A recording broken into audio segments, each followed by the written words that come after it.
Welcome those of you that are watching our video today. I'm Cielle Backstrom, a Trillium Awakening teacher. And I'm here with three women. I actually know all of them. They live in Olympia, Washington, Eileen, Joy, and Kirstin. And they have been part of the Olympia community that started back around 2012. I might not have the date quite right, but they did start forming Mutuality Circles around that time. So we've got some people here that have years of experience in peer-based mutuality circles. And one of the things I want to do with them today is just find out from them what has been the value of being in a peer-based mutuality circle. There must be some value or they wouldn't have lasted this many years. So I'd love to hear from each one of you, and who would like to be first? One of the values for me, honestly, has just been the connection that I feel to the other people in Olympia who are doing Trillium and Waking Down at the time when we started.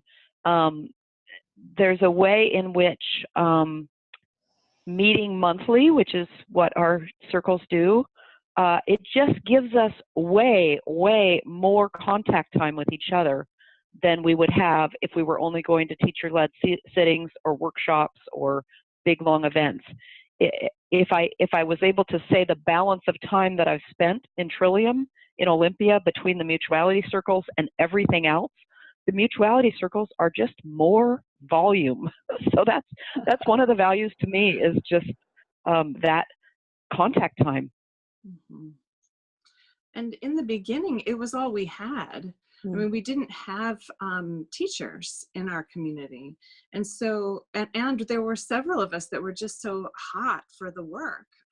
We just really wanted more opportunities to share, to practice mutuality, to have a topic and that was a theme like green lighting, or the difference between consciousness and embodiment, and that was really valuable to have that opportunity for us, and to also have the autonomy as a community to sort it out ourselves without many of us at least were working with teachers, but there's something very special about it just being peers too, without having a teacher to sort of tell us what to do or to look to lead. It was nice to be leaderless and have us all kind of claim the authority of our own experience of the work. Wow, yeah, I really appreciate this. One of the tenets of this work is grasp the means of your awakening.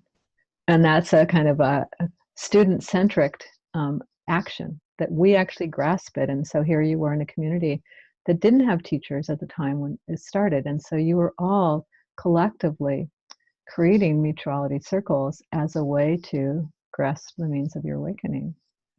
Thank you. The other thing about that, even now that there are teachers here, when we meet, when we're in a sitting, at least there's more orientation toward the teacher. It's which is great. It's a wonderful thing. But when in the mutuality circle, for me, there's just sense of more responsibility for holding the container, for creating and holding it. There's a little way that I show up that's different in a mutuality circle, and especially when I'm facilitating, but maybe that's another topic. But there's I can come to a sitting and just know, oh, someone else is in charge of holding it, and I can just like slump on the couch and be in my stuff. And not that I can't in a mutuality circle, that sure does happen. But there's just a different sense of orientation towards each other, and responsibility for creating and holding the space. Mm-hmm. Yeah, I see all of you nodding your heads on that one. It sounds like really, I can relate to that too, as being really important, that sense of I am co-creating the container in which this mutuality is happening, rather than I'm going to let someone else be responsible for this. Yeah, great point. Kirstin, you were about to say something? I was going to say too, the other piece that I have liked about that similar theme is when we're working on a topic as a group, as a mutuality circle, it's so nice to hear all the different voices of what their understanding or experience is, rather than it just coming from the voice of a teacher, which I love. And it's really special to hear all the different ways that can show up for people. It can be very rich. Yeah, so I'm also hearing what you're saying. They really complement each other. Mm-hmm. Yeah, a really good compliment. So yeah, thank you. Thanks so much. And Joy, did you have something more to say? Yeah, I wanted to add that one of the things that's been really great about our mutuality circles, especially with their longevity, is that we are seeing each other move through the stages of awakening.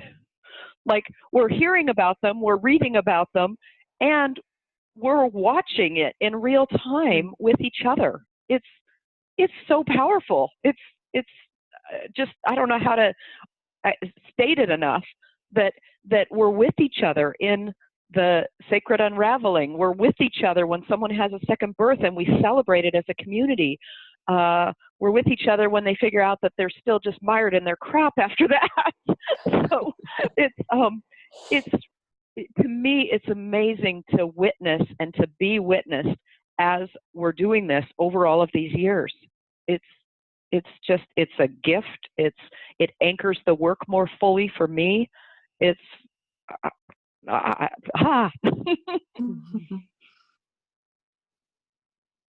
Yeah, no, thank you. These are great things. And anything else that's coming to mind for any of you about why a mutuality circle serves you or serves your community?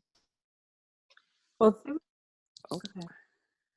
I was just going to say the other piece of it is people have the opportunity to be facilitators of the mutuality circle. So that's just another way to work an edge, to show up, and to provide a service. So, each time we have, I don't know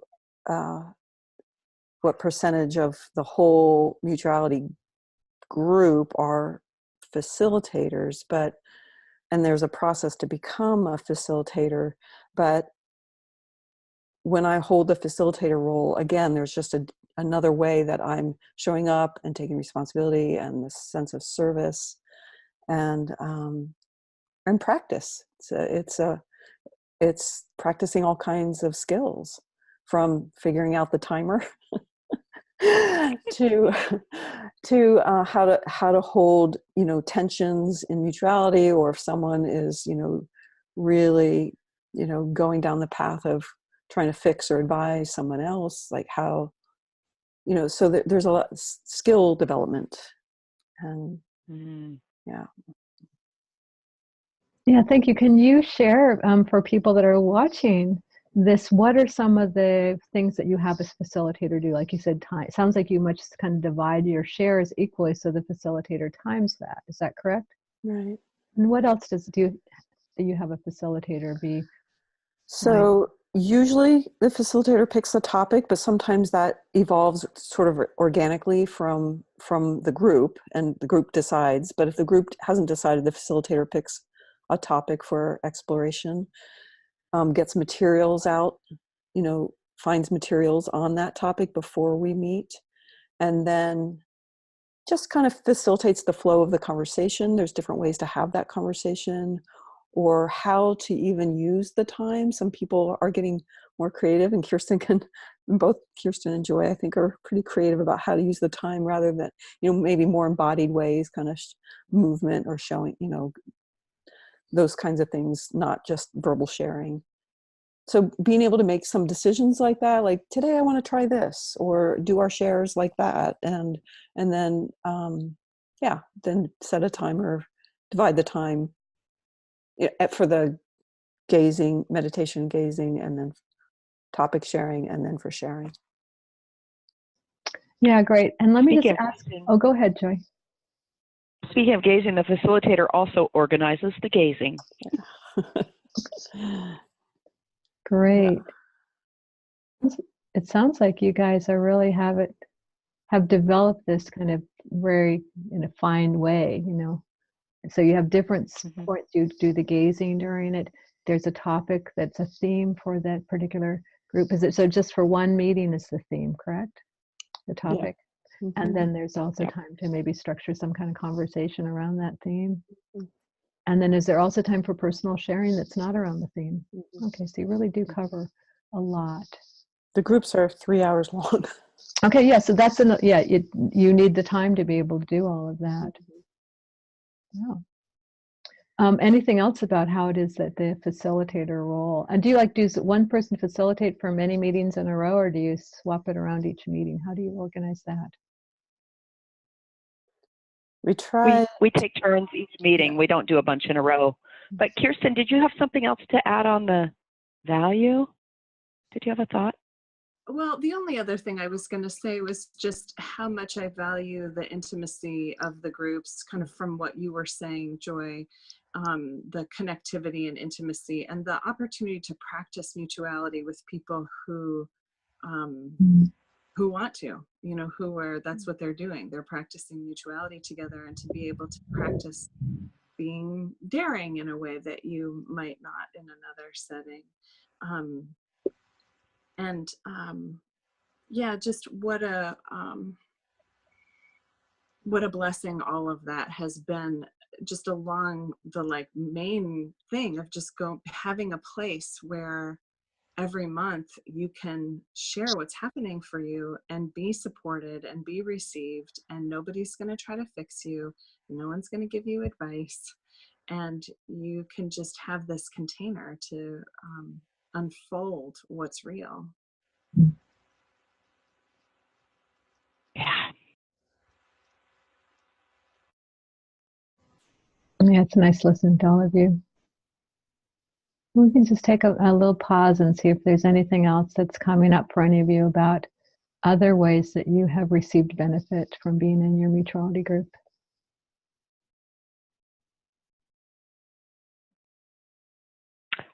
I can think of one that we haven't mentioned, but it sounds kind of obvious.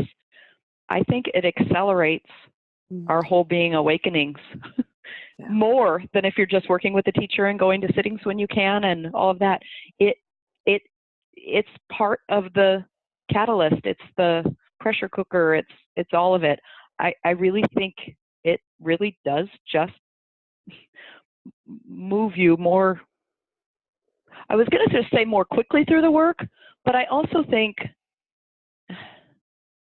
it's not all about quick. There's also a piece of people being held as they're going through this. There's a way a mutuality circle holds you in addition to your teacher holding you and other people. There's a way that, you know, the rough spots of this are smoothed a little bit by having other people with you. That has huge value. Yeah. I just really hope that everyone that's listening to this is really, you know, feeling in their own bodies how much you value that having community to witness you, to support you, and to be supported by community. And it's true, in a one-on-one session with a teacher, you really don't get that. You get a lot of support specifically for you, but you don't get that group. Mm-hmm. Yeah. The other thing I think that has been really helpful for us as a community is, you know, at this point we have 3 different mutuality circles, and there's a whole way in which we sign up for them, and they last for, well, how much is it, 3 months, 4 months? 5 months. 5 months. So, you know, in a year you'll have 2 different mutuality groups.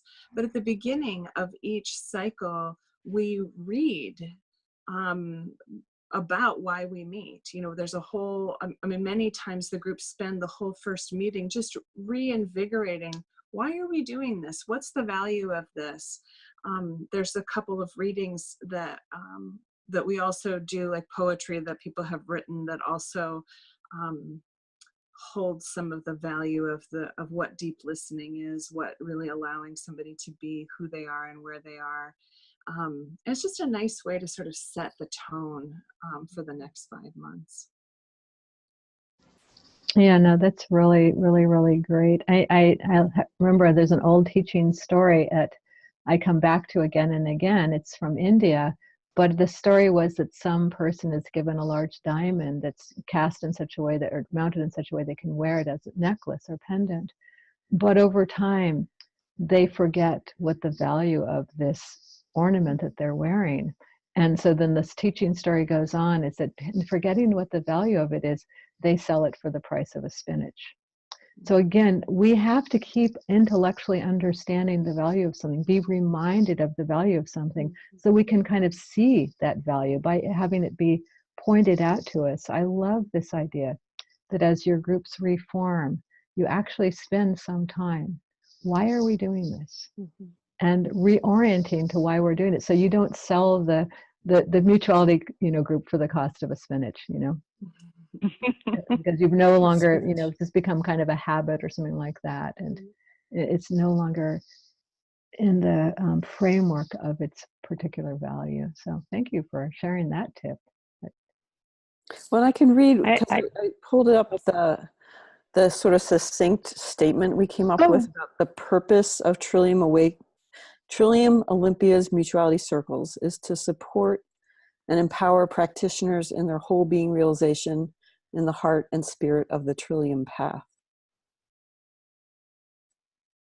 So, that's good, because sometimes people go like, well, how is this different than just going to the coffee shop and having a cup of coffee with a few friends? mm-hmm. Because at those times we're not having that orientation, that this particular meeting really has its underlying purpose, our awakening and the furthering of our awakening. So just something as simple as like, that's part of why we do this. A good reason, good part of why we do this. So yeah, just reminding yourself. I thought of one more value, just related to what you said about having a cup of coffee. It's been remarkable for me how much the members of the Trillium Mutuality Circle in Olympia have become my best friends. It's when I think, hey, I'm having a social event, who would I like there? For the most part, it's people in my mutuality circles. And so that it feels like almost a side benefit, because our purpose is the practice and moving in our path. But the side benefit of just how dear the people in the circle are to me is fantastic. I have lunch with them. I do have coffee with them. We have a happy hour that we turn up at. We have parties. We just, so many of us just really, really like each other. Yeah, that's nice to hear as well. And I can relate to that with because we here in Fairfield, Iowa, also have the fortune of having proximity. And so, one of our teachers tomorrow evening, after people have done their own kind of personal Easter celebrations, we're making this recording on Easter weekend. She's invited, all of her Trillium friends over to her house to watch a movie. Just let's just, continue to just connect with each other. And we even have things like some potlucks that we get a larger attendance at our potlucks than we do at our sittings, because people think like, this is my community. It's like, they might sporadically come to sittings, but they're all going to show up on the same day when we have a potluck. So that sort of drawing people together with a common purpose, even just to socialize, is very, very sweet. But we do that, it built because we've had these more intimate circles of connection. Yeah. Well, it looks like that feels complete for today, and I thank all of you for donating your time to share this. I'm sure that as more people join Trillium Awakening and want to form a peer-based mutuality circle, that this particular video will be of service to them. So thank you so much for your time. Thank you. Thank you. Thank you. Thank you.